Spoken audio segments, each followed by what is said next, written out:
मंजिलें कदम चूमेगी, ये रास्ता खुद बन जाएगा।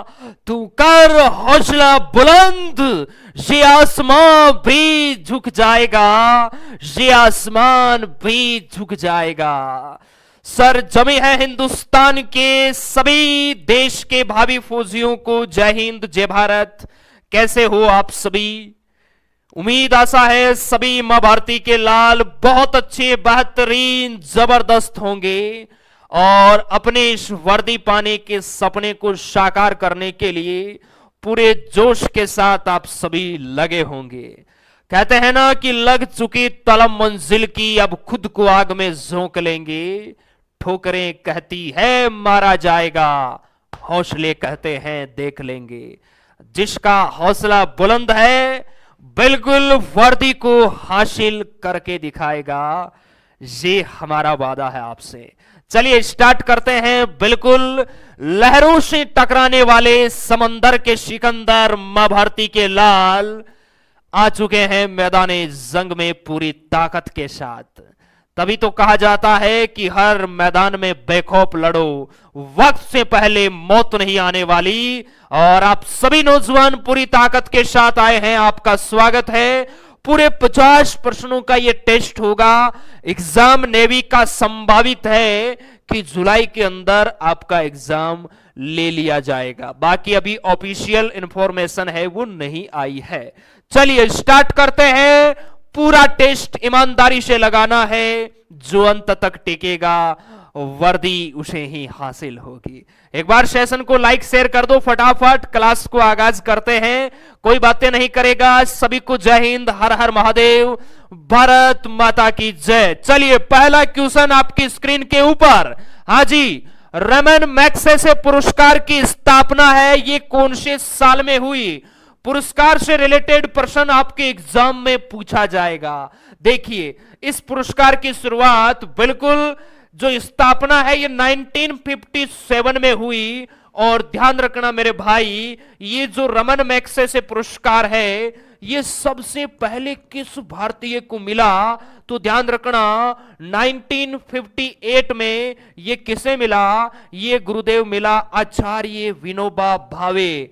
ये आप सभी लाडलों को याद रखना है। प्रश्न आता है रमन मैग्सेसे अवार्ड पाने वाले पहले भारतीय व्यक्ति कौन थे? आचार्य विनोबा भावे, आपको ध्यान रखना है।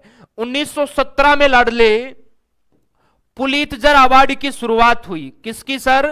पुलित्जर अवार्ड की जो शुरुआत है ये 1917 में हुई। ध्यान रखना पुलित्जर अवार्ड है ये पत्रकारिता के क्षेत्र में दिया जाता है। किसके क्षेत्र में सर? पत्रकारिता के क्षेत्र में दिया जाता है। 1961 में मेरे लाल अर्जुन अवार्ड की शुरुआत हुई।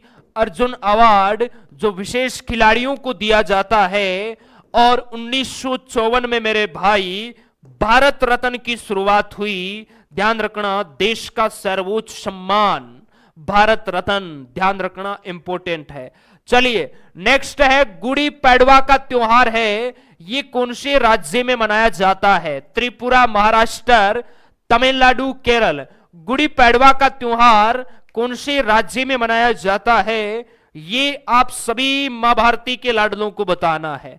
सर गुड़ी पड़वा का जो त्योहार है ना ये मनाया जाता है मेरे लाल कौन से राज्य में? ये महाराष्ट्र में मनाया जाता है।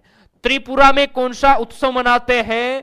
खर्ची पूजा उत्सव मनाते हैं मेरे लाल, खर्ची पूजा उत्सव। तमिलनाडु में पोंगल मनाया जाता है, इंपॉर्टेंट है। और केरल में देखिए आपका ओणम त्योहार मनाया जाता है। ओणम है, विशु है, ये आपको ध्यान रखना है। क्लियर है? यहां से प्रश्न आता है त्योहार, लोक नृत्य, राजधानियां, नेवी हमारे के फेवरेट टॉपिक है ये। नेक्स्ट है दाचीग्राम राष्ट्रीय उद्यान भारत के कौन से राज्य में है? मध्य प्रदेश, अरुणाचल प्रदेश, जम्मू कश्मीर, ओडिशा। दाचीग्राम राष्ट्रीय उद्यान भारत के किस राज्य में है ये आपको बताना है। तो आप कहोगे सर वर्तमान में राज्य नहीं है, केंद्र शासित प्रदेश है जम्मू कश्मीर, ये आपको ध्यान रखना है। मध्य प्रदेश में आपका बांधवगढ़ राष्ट्रीय उद्यान है। कौन सा सर?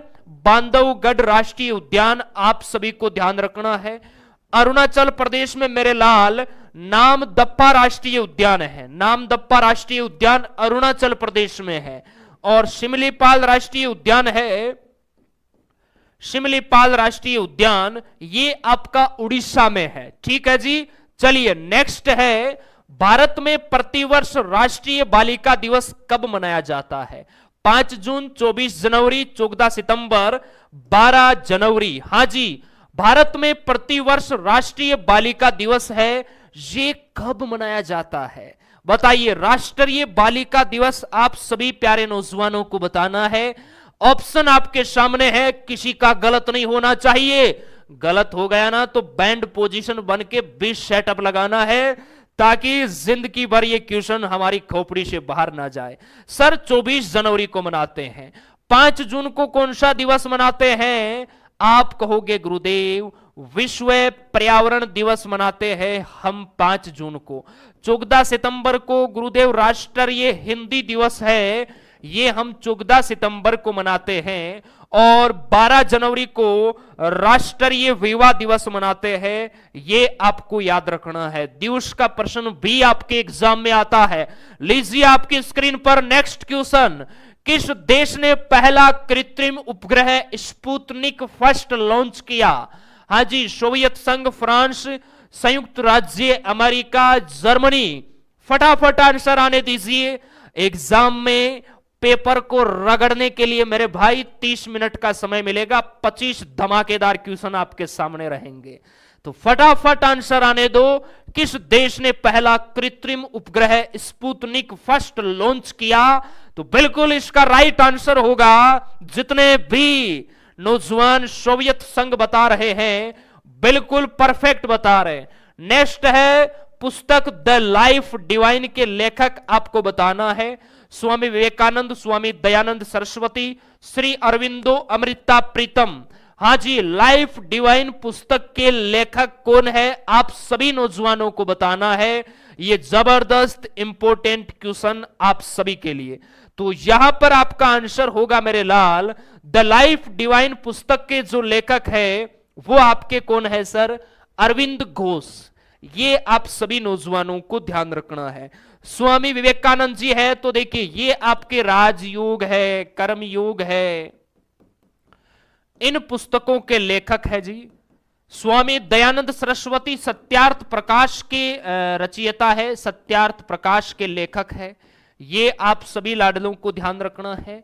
अमृता प्रीतम है, ये लाडले ध्यान रखना, कोरे कागज पुस्तक के लेखक है। कोरे कागज, कोरे कागज पुस्तक के लेखक है। चलिए नेक्स्ट है, भारतीय नौसेना द्वारा संयुक्त राज्य अमेरिका नौसेना के साथ प्रतिवर्ष आयोजित किए जाने वाले नौसैनिक अभ्यास का नाम आप सभी को बताना है। भारतीय नौसेना द्वारा संयुक्त राज्य अमेरिका नौसेना के साथ प्रतिवर्ष आयोजित किए जाने वाले नौसैनिक अभ्यास का नाम क्या है? तो यहां पर होगा आपका मालाबार। वरुण है, ये ध्यान रखना है आप सभी को, ये भारत और फ्रांस के मध्य युद्धाभ्यास होता है। कोंकण है, ये आपका लाडले भारत और ब्रिटेन के मध्य होता है। मैत्री है, ये आपका लाडले भारत और थाईलैंड के मध्य होता है। क्लियर है जी? एकदम सर क्लियर है। चलिए नेक्स्ट है, भारतीय सेना में मेजर जनरल का रैंक किसके समतुल्य है? हां जी, भारतीय सेना में मेजर जनरल का रैंक किसके समतुल्य है, यह आपको बताना है। देखिए रैंक के प्रश्न आने की बहुत संभावना है, आपको ध्यान रखना है ना मेरे भाई? रखोगे ध्यान? बिल्कुल रखेंगे सर, क्योंकि आने वाले दिनों में यह रैंक हमें हासिल हो सकती है, पूरा प्रयास करेंगे हम। चलिए बहुत अच्छी बात है, तो ध्यान रखना भारतीय सेना में जो मेजर जनरल का रैंक है, ये लाडले किस रैंक के समतुल्य है? तो यह है भारतीय नौसेना में रियल एडमिरल के समतुल्य। ऑप्शन यहां पर आपका बी वाला राइट होगा, बी वाला ध्यान रखना। क्लियर है जी? चलिए आगे चलते हैं। नेक्स्ट क्वेश्चन, जैन धर्म के 23वें तीर्थकर कौन थे? जैन धर्म के 23वें तीर्थकर आपको बताना है, पार्श्वनाथ, ऋषभदेव, अजीतनाथ, इनमें से कोई नहीं। जैन धर्म के देखिए संस्थापक और जो पहले तीर्थकर है वो तो आप सभी नौजवान जानते हैं, कौन है जी? ऋषभदेव है। और दूसरे कौन है जी? अजीतनाथ है। और 23वें कौन है? पार्श्वनाथ। ये आप सभी को याद रखना है। हाँ जी। नेक्स्ट है कि स्वतंत्रता सेनानी को भारत का बीस्मारक कहा जाता है? महात्मा गांधी, जवाहरलाल नेहरू, लाल बहादुर शास्त्री, सरदार वल्लभ भाई पटेल। भारत का बीस्मारक बताइए, भारत का लौह पुरुष। बहुत इंपॉर्टेंट प्रश्न है, किसे कहा जाता है? तो यहां पर मैं देख पा रहा हूं जितने भी नौजवान बता रहे हैं सरदार वल्लभ भाई पटेल। यह ध्यान रखना, आजाद भारत के पहले गृह मंत्री भी थे, यह भी आपको ध्यान रखना है। ये भारत के पहले गृह मंत्री थे, यह भी ध्यान रखना है, सरदार वल्लभ भाई पटेल। और इन्हें भारत का बीस्मारक कहा जाता है। महात्मा गांधी को किस नाम से जानते हैं? बापू के नाम से जानते हैं मेरे लाल। राष्ट्रपिता के नाम से जानते हैं हम गांधी जी को, क्लियर है जी। जवाहरलाल नेहरू जी को हम चाचा के नाम से जानते हैं, ये भारत के पहले प्राइम मिनिस्टर थे, प्रधानमंत्री। और लाल बहादुर शास्त्री ये देश के दूसरे प्राइम मिनिस्टर थे और इन्होंने ही वो नारा दिया था, जय जवान जय किसान। इंपॉर्टेंट है, ध्यान रखना। इन महापुरुषों की समाधि स्थल भी आपको याद रखना है, यहां से भी प्रश्न आते हैं। चलिए, मशहूर लिंगराज मंदिर, मशहूर लिंगराज मंदिर कौन से शहर में है? उड़ीसा, गुजरात, राजस्थान, उत्तर प्रदेश। मशहूर लिंगराज मंदिर आपको बताना है कौन से शहर में है। जबरदस्त बेहतरीन प्रश्न है, तो बताइए मेरे लाल क्या होगा आंसर? आप कहोगे सर लिंगराज का मंदिर है, यह भुवनेश्वर उड़ीसा में है। सोमनाथ का मंदिर कहां है? तो ध्यान रखना, सोमनाथ का मंदिर आपका गुजरात में है।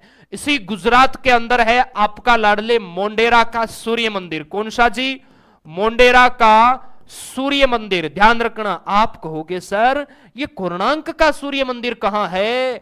तो मेरे लाल ध्यान रखना, कोणार्क का जो सूर्य मंदिर है ये आपका कहां है? ये सर उड़ीसा में है। राजस्थान में आपका प्रसिद्ध ब्रह्मा जी का मंदिर है।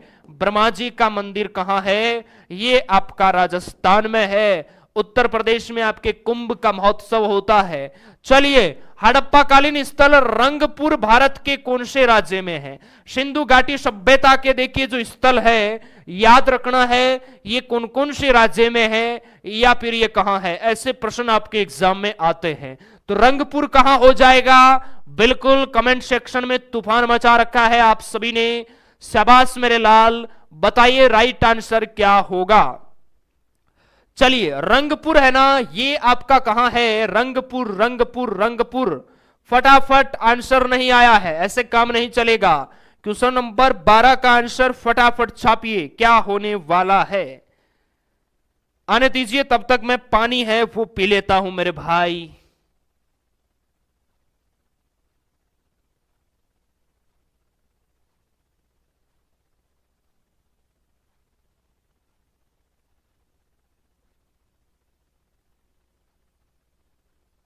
चलिए, यहां पर जितने भी महाभारती के लाल ऑप्शन बी बता रहे हैं गुजरात, वाकई में उनकी तैयारी काबिलिय तारीफ है। राजस्थान में है आपकी प्यारी सी कालीबंगा।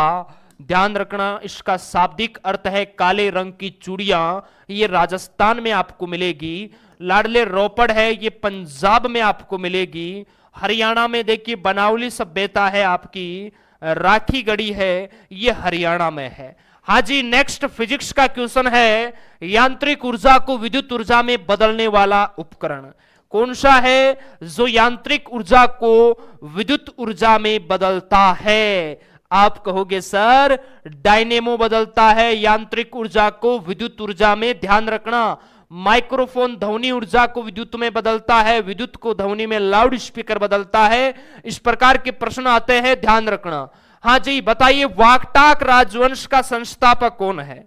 हाँ जी, वाकटाक राजवंश का आपको बताना है। देखिए, गुलाम वंश का आपको पता है कुतुबुद्दीन ऐबक है, सैयद वंश का खिजर खां, लोदी वंश का बहलोल लोदी, इस प्रकार के प्रश्न आते हैं। मौर्य वंश का चंद्रगुप्त मौर्य है, गुप्त वंश का श्रीगुप्त है, और ये गुप्त वाला तो पूछा गया भी है ना, तो ध्यान रखना है। वाकटाक राजवंश का है विंध्य शक्ति, ऑप्शन आपका सी राइट होगा। नेक्स्ट है बीसीसीआई का पूरा नाम बताइए। बीसीसीआई की स्थापना 1928 में हुई और इसका पूरा नाम क्या है? Board of control for cricket in India, और board of control of cycling in India, या बेसिक क्रिकेट कंट्रोल बोर्ड, या बोर्ड ऑफ क्रिकेट कंट्रोल।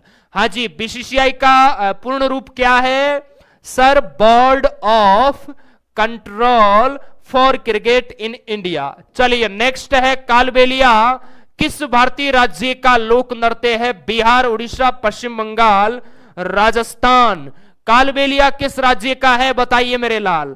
और ध्यान रखिए, बहुत सारे बच्चे हैं वो कमेंट कर रहे थे कि सर साइंस की भी एक संडे स्पेशल टॉप 100 की मैराथन क्लास होना चाहिए।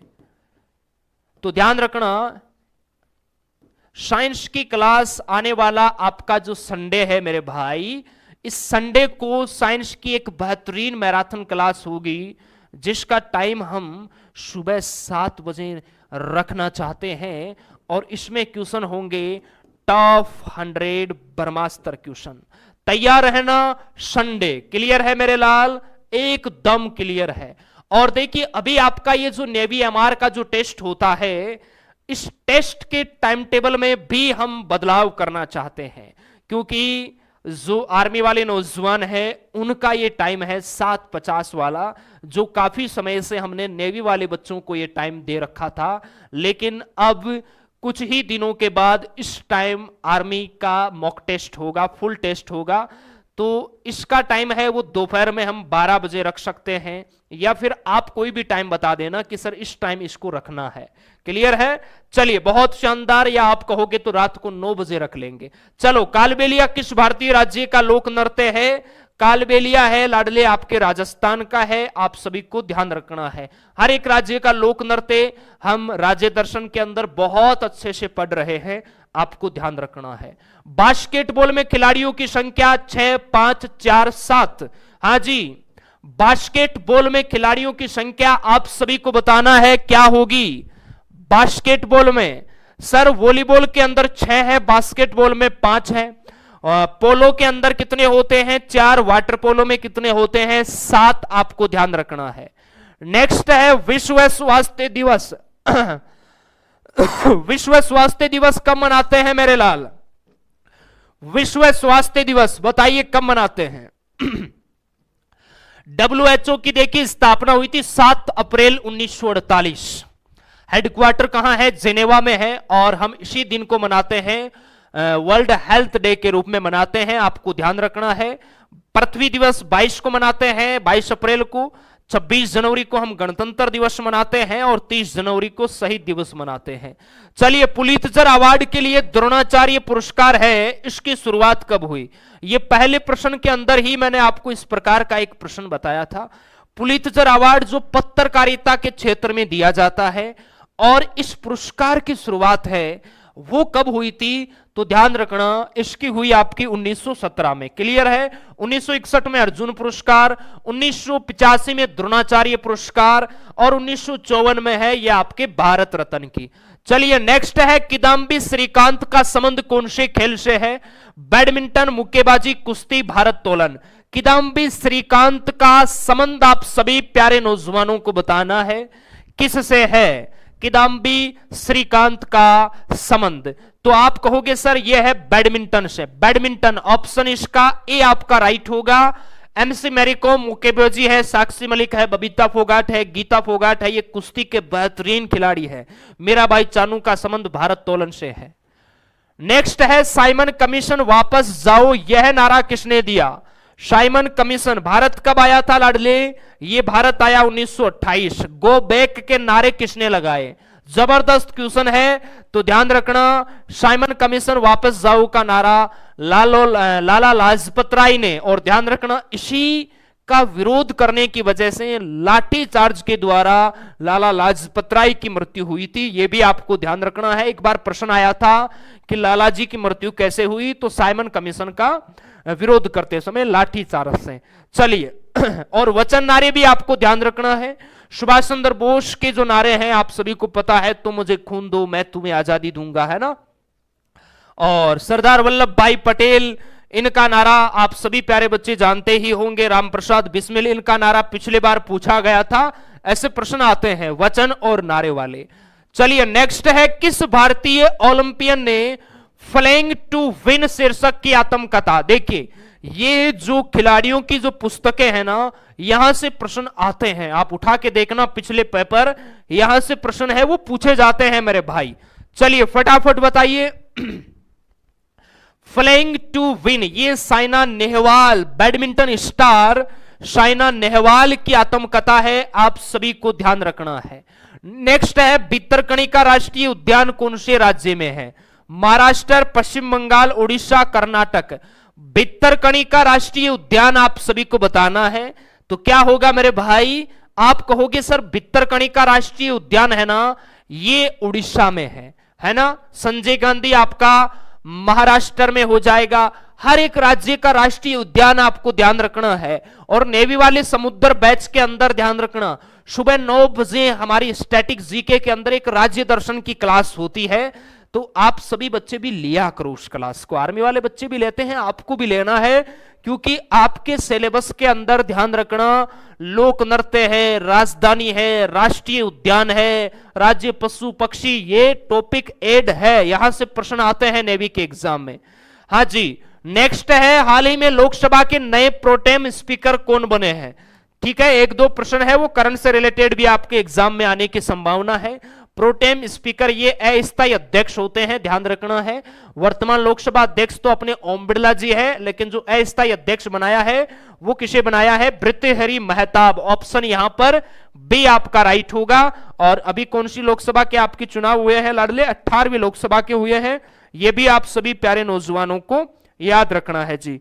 क्लियर है, एकदम सर क्लियर है। चलिए नेक्स्ट क्वेश्चन आपकी स्क्रीन पर, चर्चा में रहा खिलाड़ी सुमित नागल का संबंध कौन से खेल से है।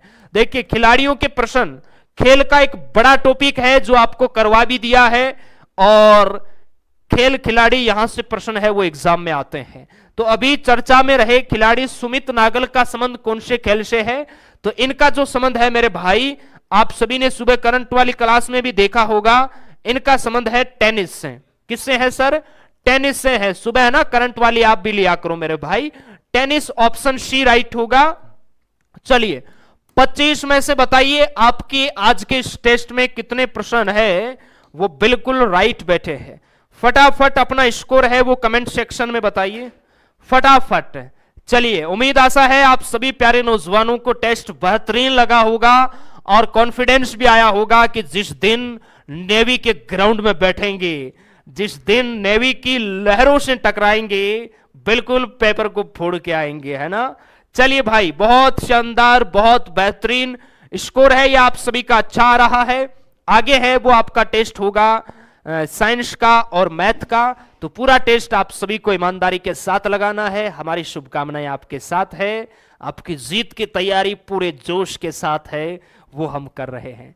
चलिए, हमें दीजिए इजाजत और आप लगाइए आगे का टेस्ट। डीए सर आ भी चुके हैं। आइए सर, जय हिंद, जय भारत, धन्यवाद।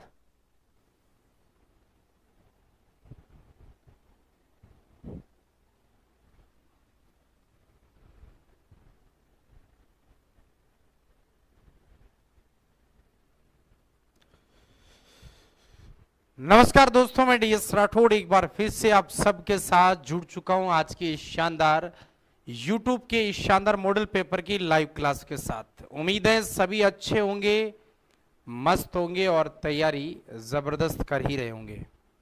आ जाओ, देखिए फटाफट आज अपन करेंगे ऐसे सवाल जो बिल्कुल आपके एग्जाम के लिए इंपॉर्टेंट रहेंगे। और साथ ही दोस्तों मैं बता दूं, जो आपका ये सिलेबस दिया हुआ है उसके अकॉर्डिंग हम सवाल ले रहे हैं। अभी जो संडे गया है दोस्तों, उसको आपने देखा होगा मैथ और जीके के मैथ के 50 और जीके के 100 क्वेश्चनों के धमाकेदार एक मिनी मैराथन लगी थी।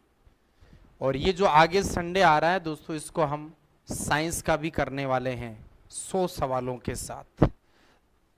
ठीक है, चलिए एक बार सेशन को दबा के लाइक कीजिए और दबा के शेयर कीजिए।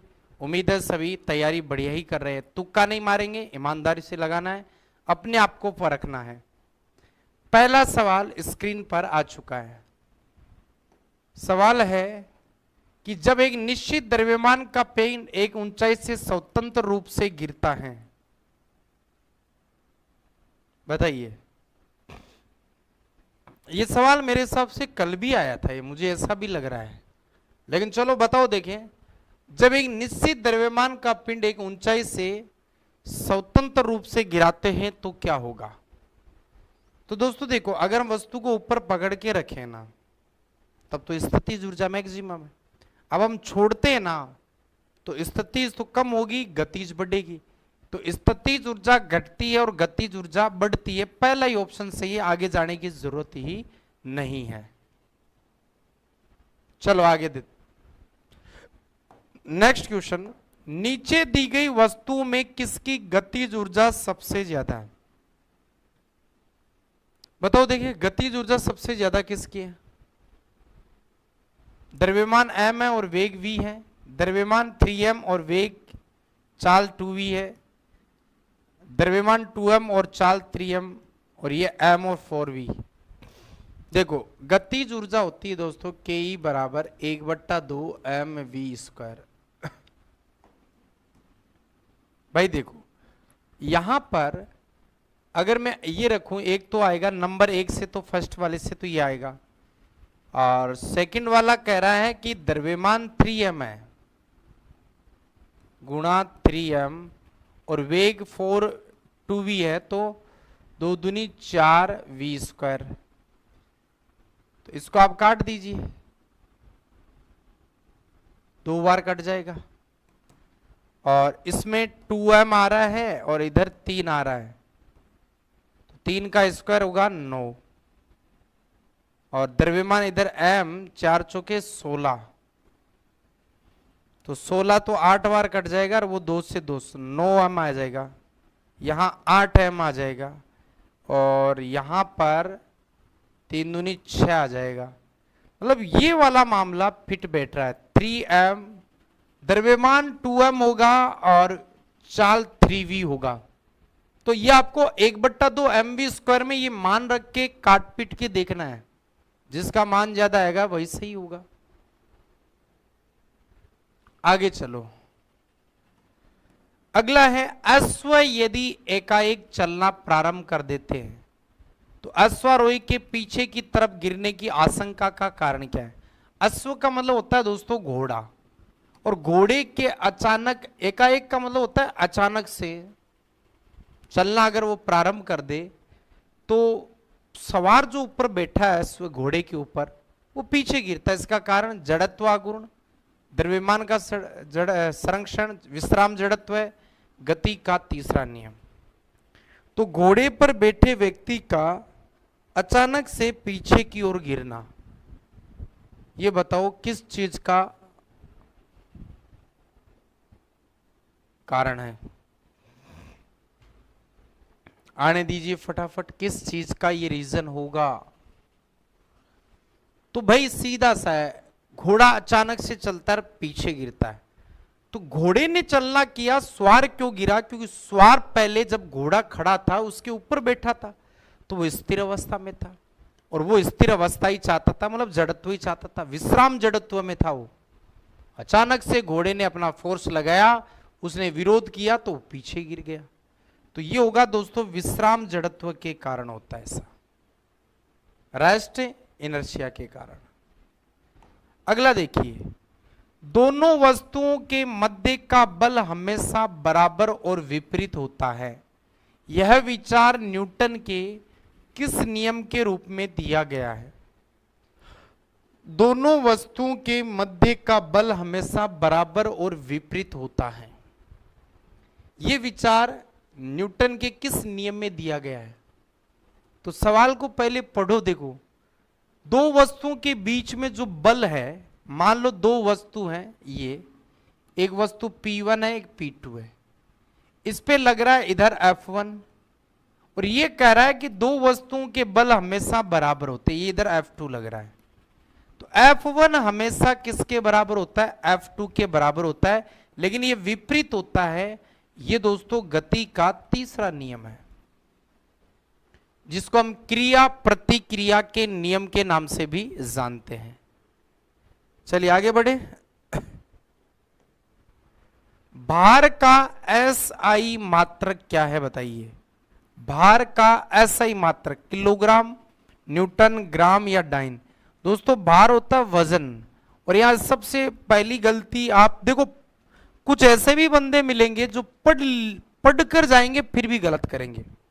इसका रीजन ये है कि वो सवाल को मन लगा के नहीं पढ़ रहा है, ध्यान लगा के नहीं पढ़ रहा है, इसलिए गलत हो रहा है वो।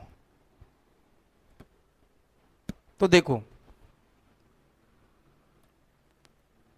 दोस्तों, भार होता है W बराबर होता है mg।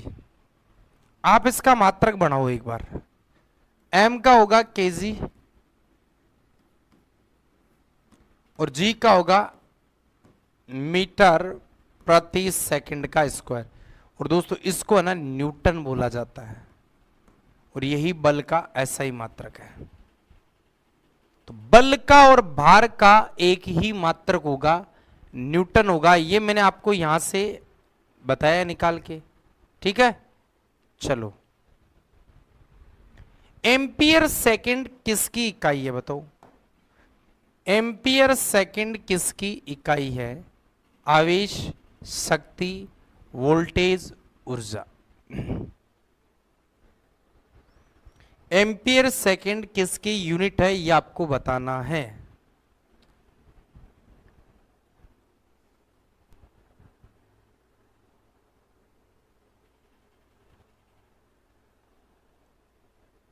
दीजिए, एम्पियर सेकंड किसकी यूनिट है?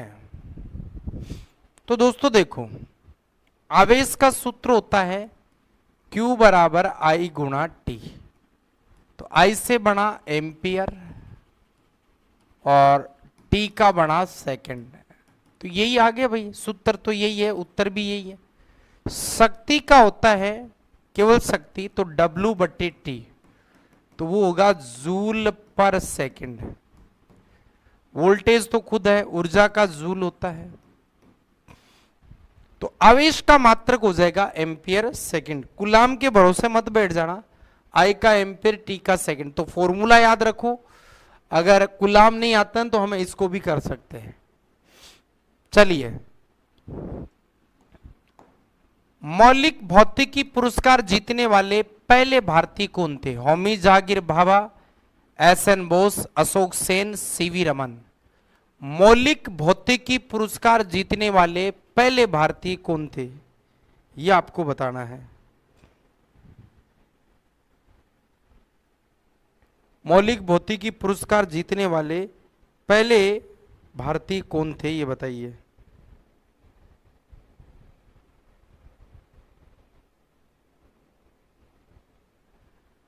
तो दोस्तों यहां पर सही जवाब होगा, वो होगा CV रमन। इन्होंने प्रकाश के प्रकीर्णन के अध्ययन किया था, जिसको हम टिंडल प्रभाव भी कहते हैं। तो टिंडल प्रभाव या प्रकाश का प्रकीर्णन प्रभाव ये किसने दिया था? ये CV रमन ने इस पर स्टडी की, तभी तो इनको नोबेल मिला था। कार्बोरेंडम क्या है? Boron carbide, tungsten carbide, silicon carbide, zinc carbide. Carborundum क्या है? ये कंपाउंड यौगिकों वाले टॉपिक में से पूछ रहा है भाई।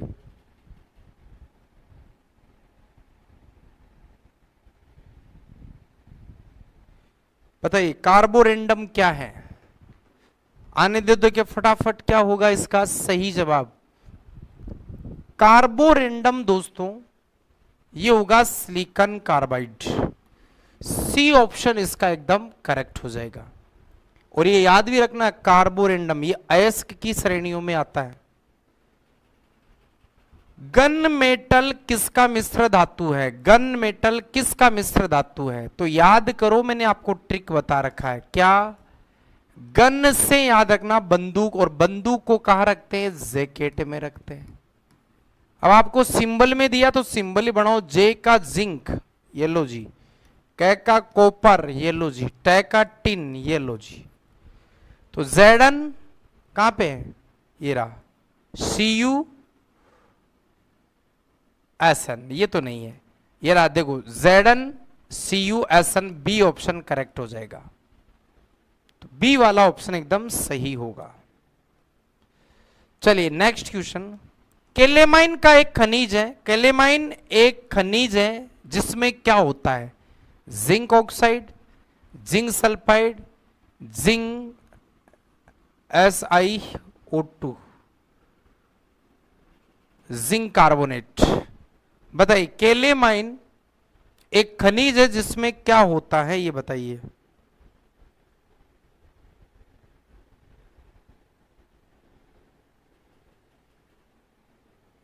है ना, ये SiO है, ये ब्रैकेट में बंद है ऐसे। तो केलामाइन का सूत्र याद रखना है दोस्तों। ये जिंक का एक अयस्क है।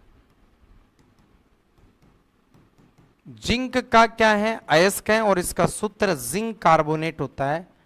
डी ऑप्शन इसका एकदम करेक्ट हो जाएगा। चलिए, चिली सोरा किसका सामान्य नाम है? चिली सोरा, सोरा, या फिर आप इसको ये भी कह सकते हो Chile saltpetre, saltpetre, और इसका सूत्र होता है NaNO3, सोडियम नाइट्राइट। ये ऑप्शन सही हो जाएगा। सॉरी, सोडियम नाइट्रेट, ये नाइट्राइट है, नाइट्राइट नहीं होगा, सोडियम नाइट्रेट होगा, ये आपको ध्यान रखना है। एक होता है इंडियन साल्ट पीटर, वो पोटेशियम नाइट्रेट होगा। चलिए अंतिम सवाल, जियोलाइट क्या है? जियोलाइट क्या है? और याद कीजिए, मैंने कहा था इस जियोलाइट का उपयोग करते हैं, कहां पर करते हैं? एक दिन सवाल भी आया था, ये जल शोधन में, जल को शुद्ध करने में भी यूज होता है। अब हमें यह बताना है कि इस जियोलाइट का एक्चुअल में नाम क्या है।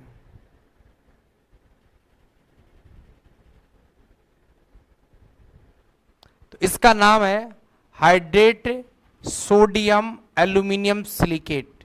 बड़ा नाम है, लेकिन ध्यान में रखना है जियोलाइट क्या है।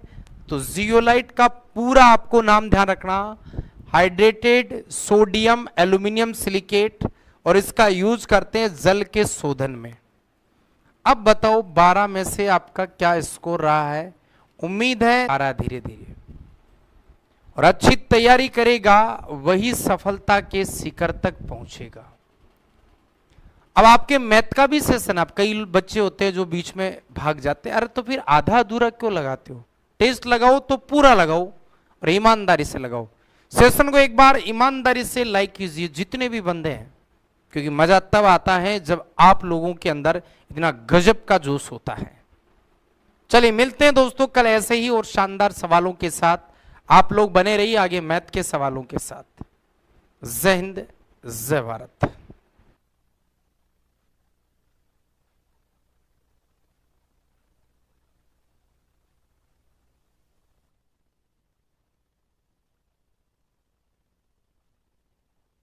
जय हिंद, वंदे मातरम। दोस्तों कैसे हो? सर अच्छे है? जी जान से मेहनत कर, और अब की बार हमें फौजी बनना है। और रख बापू भरोसा, तेरा बेटा 100% फौजी बनकर आएगा। कहते हैं ना कि सक्सेस की सबसे बड़ी खास बात है कि वो मेहनत करने वालों पर फिदा हो जाती है। तो लाडले वक्त आ गया है हमारा फौजी बनने का। तेरे पसीने की हर एक बूंद को मोती सा चमकाऊंगा। मातू सपने बड़े देखना, मातू सपने बड़े देखना, पूरा करके मैं दिखलाऊंगा, पूरा करके मैं दिखलाऊंगा। तो लाडले, जो माँ के सपने हैं, माँ चाहती है कि मेरा बेटा भी वर्दी पहन कर आए, और पापा चाहते हैं कि वर्दी पहन के बेटा पहला सैल्यूट मेरे नाम करे। तो लाडले दोनों को खुश रखने के लिए, दोनों के सपने साकार करने के लिए हमें दिन रात मेहनत करनी पड़ेगी, दिन रात मेहनत करनी पड़ेगी। चलो ईश्वर का नाम लेकर शुरुआत करते हैं। बोलोगे यस सर। एक घन की भुजा को दुगना कर दे भाई साहब, एक घन की भुजा को क्या कर दे, दुगना कर दे। और घन की भुजा को जब जब हमने दुगना किया ना और इतिहास बनाया है, तो बोलोगे सर घन की भुजा को अपन एक मान लेते हैं। घन की भुजा को क्या मान लेते हैं सर, घन की भुजा को अपन एक मान लेते हैं और अब उसका क्या कर दीजिए, दुगना कर दीजिए।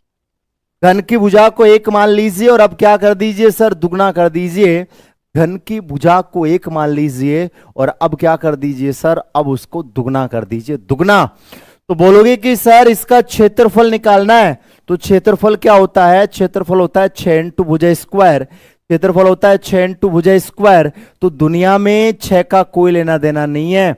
आई देखो, जब सूत्र में जो चीज फिक्स होती है ना, उसका दुनिया में कोई लेना देना नहीं है। जब बात परसेंटेज की हो, जब परसेंटेज की बात हो ना, तो सूत्र में जो चीज फिक्स होता है ना, उसका दुनिया में कोई लेना देना नहीं है। तो बोलोगे सर क्या आ गया सर, बोलोगे सर यहां से आ गया बराबर 1 का स्क्वायर 1 होता है, 2 का स्क्वायर कितना होता है, 4 होता है, 4। तो बोलोगे सर कितना बढ़ गया, 3 बढ़ गया। किस पे सर, बढ़ा किस में है, 1 में बढ़ा है। और परसेंटेज निकालने के लिए 100 से गुणा।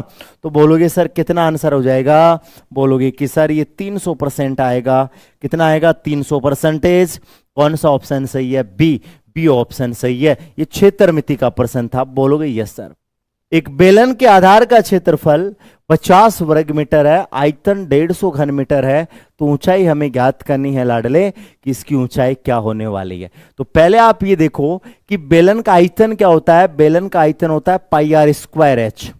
ये बेलन का आयतन होता है, ये क्या होता है सर, ये बेलन का आयतन होता है पाई आर स्क्वायर एच। सबको पता है कि भाई ये बेलन का आयतन होता है पाई आर स्क्वायर एच। ये जो होता है ना, ये क्या होता है लाडले, ये आधार का क्षेत्रफल होता है। ये क्या होता है, ये आधार का क्षेत्रफल होता है। ये ध्यान रखना है। सूत्र रटने से काम नहीं चलेगा, सूत्र को रटने से काम नहीं चलेगा। सूत्र की बारीकी भी आपको पता होनी चाहिए कि सूत्र की बारीकी क्या है, वो जानकारी आपको होनी चाहिए। अब यहां से बात करने की कोशिश करें तो सर पाई आर स्क्वायर, क्षेत्रफल कितना है सर 50, ऊंचाई हमें निकालनी है सर, आयतन हमारा कितना है सर 150 है, गुणा में है भाग दे दो, गुणा में है तो 50 का भाग दे दो, 50 तिया 150, 50 तिया 150। कौन सा ऑप्शन सही है, सी ऑप्शन आपका एकदम परफेक्ट आंसर सही है। इसमें कोई तकलीफ, कोई प्रॉब्लम, कोई इश्यू नहीं होना चाहिए। क्लियर है, बोलोगे यस सर। सर ऐसे प्यारे प्यारे क्वेश्चन कहां से ढूंढ के लेके आते हो लाडले, पेपरों में तो यही आता है, पेपरों में तो यही आए हुए हैं। चारों तरफ से पेपरों से कलेक्ट करके फिर सोचा जाता है कि ये नेवी मार्क के लिए इंपोर्टेंट है या नहीं है, उसके आधार पर प्रश्न तय होता है।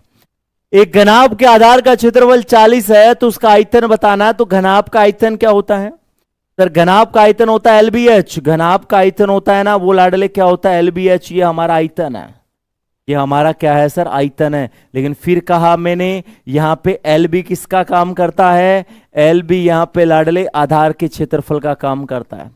किसका काम करता है, आधार के क्षेत्रफल का काम करता है। ये बात आपको ध्यान रखनी है कि आधार का क्षेत्रफल क्या होता है, LB होता है, LB। तो LB का मान कितना है सर 40।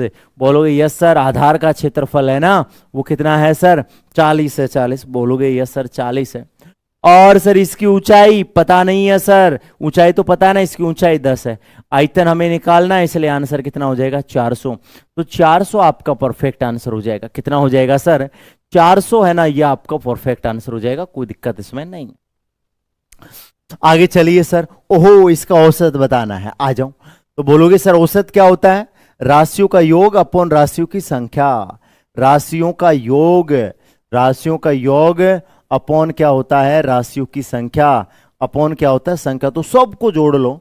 संख्या तो हमें पता है कितनी है सर, संख्या तो हमें बताया 7 है, तो दे रखा है देखो कितने संख्या है सर, 7 संख्या। 7 पुरुष है ना, तो 7 संख्या, इनको जोड़ लो। आ जाओ। 25 और 25 कितना हो गया सर 50। एक काम करते हैं, इसको 25, 25 दूना 50, 25 तिया 75, 25 चौक 100 और 25 पंजे 125, 125 रे कितना हो गया 126। बोलोगे यस सर। और 28 22 कितना हो गया सर, अब बोलोगे इसकी सर 28 और 22, बोलोगे कि सर 125 ही होगा ना, बोलोगे यस सर। और ये कितना हो जाएगा सर, ये आपका हो जाएगा 28 30, और 30 और 20 कितना हो जाएगा 50, 175 आएगा। कितना आएगा सर, 175 आ जाएगा, 175। भाग दे दो सर, कितनी बार जा रहा है, 25 बार जा रहा है, कोई दिक्कत वाली बात नहीं, सी ऑप्शन हो जाएगा, सी ऑप्शन। बोलोगे यस सर। औसत का फॉर्मूला क्या होता है, राशियों का योग अपन राशियों की संख्या होता है। क्लियर है, बोलोगे यस सर, कोई दिक्कत इसमें नहीं है। आ जाइए सर, ये बोला है किसी धनराशि 40 वर्षों में उसका ब्याज है 2/5, तो ऐसे क्वेश्चनों में गुणा वाले प्रश्न 100 से सीधे हो जाते हैं। तो बोलोगे सर हमने 100 मान लिया, कितना मान लिया सर, 100 मान लिया। अब 100 का 2/5 है सर, 100 का कितना है सर, 100 का 2/5 है, तो लिख दीजिए 100 का कितना है सर, 100 का 2/5 है। कोई प्रॉब्लम इसमें नहीं सर, इसमें कोई प्रॉब्लम नहीं है। तो 100 का 2/5 है, तो बोलोगे सर 100 का 2/5 कितना आ जाएगा सर, बोलोगे कि सर 100 का 2/5 आ जाएगा, 5 दूनी 10, 40 आ जाएगा। ये हमारा ब्याज है, ये 40 हमारा क्या है सर, ब्याज है, ब्याज।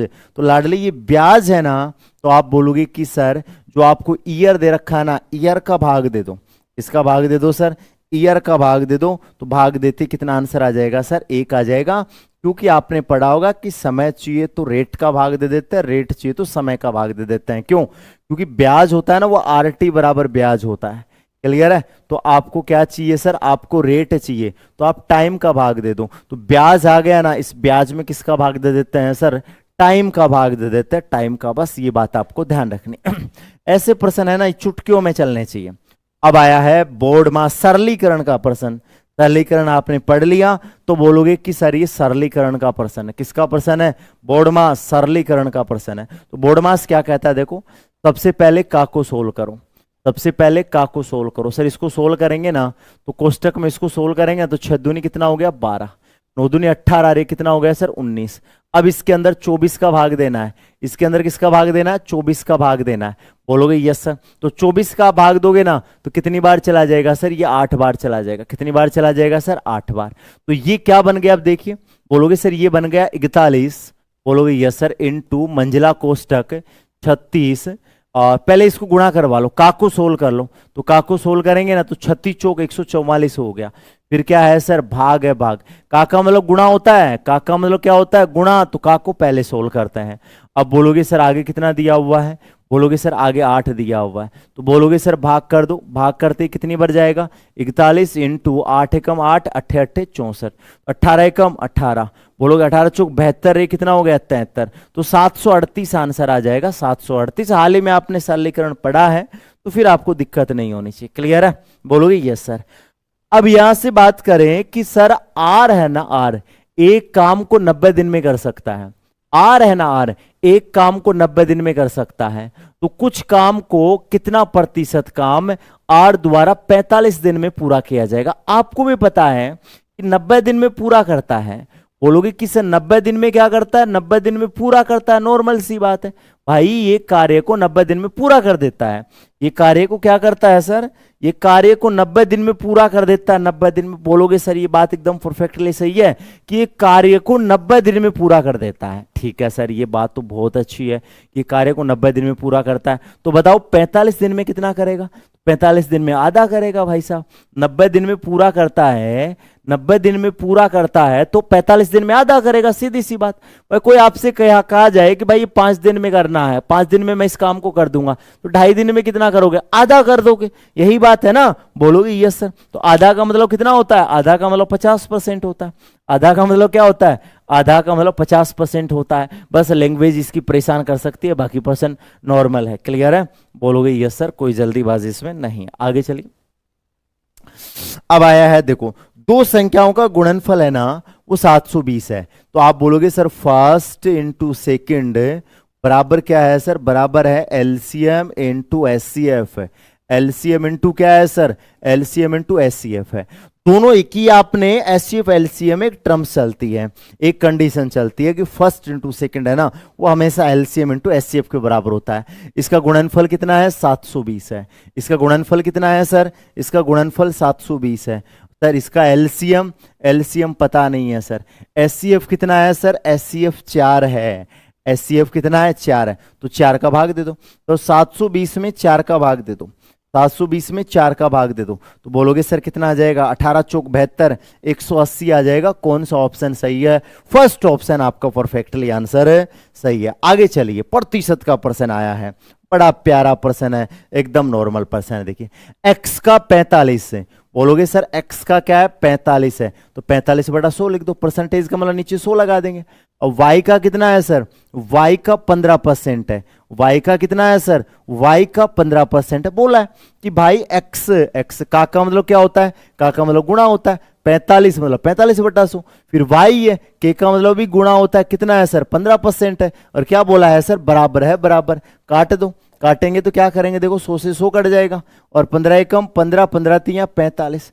अब आप बोलोगे सर ये आ गया 3x बराबर 1y आ गया, तो बताओ बराबर का चिन्ह होता है तो कैसे निकालते हैं, बराबर का चिन्ह होता है ना बीच में बराबर का चिन्ह होता है तो कैसे निकालते हैं, दबा दबा के। तो x चाहिए, x को दबा लो, क्या दिखाई दे रहा है, 1।